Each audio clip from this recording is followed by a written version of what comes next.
Very long time ago, back when tigers used to smoke pipes, Paris was the last prince of Troy. He was born to King Priam and Queen Hecuba. Right before Paris was born, Priam dreamed of Troy burning in flames. When he asked a prophet about the meaning of his dream, he was told that the baby born that day would bring about Troy's destruction.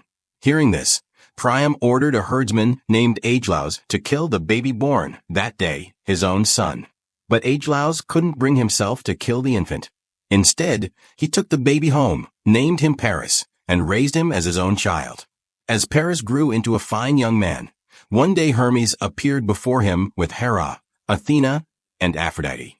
Hermes handed Paris a golden apple, saying it was the command of Zeus, and instructed him to give the apple to the goddess he deemed the most beautiful among the three. Paris was torn and decided to conduct in-depth interviews with the goddesses one by one. Hera promised Paris that if he chose her as the most beautiful, she would give him all the lands of Asia and the greatest wealth in the world.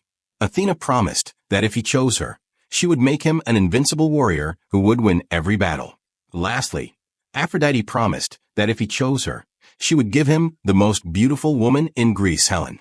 Seduced by Aphrodite's offer, Paris handed her the golden apple. From that moment, Aphrodite was declared the most beautiful. Later, Paris participated in an athletic competition in Troy and emerged victorious. This victory enraged Priam's other sons, who tried to kill him. Agelaus revealed that Paris was actually Priam's son, and Paris reclaimed his position as a prince.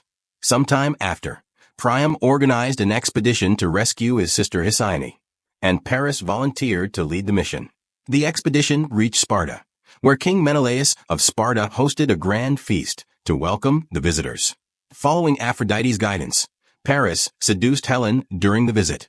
When Menelaus left for Crete to attend his grandfather's funeral, Helen succumbed to Paris's advances. Paris took Helen aboard his ship, and after wandering here and there with the expedition, he brought her back to Troy. Everyone in Troy was captivated by Helen's beauty, and Priam, along with the Trojans, swore not to return her.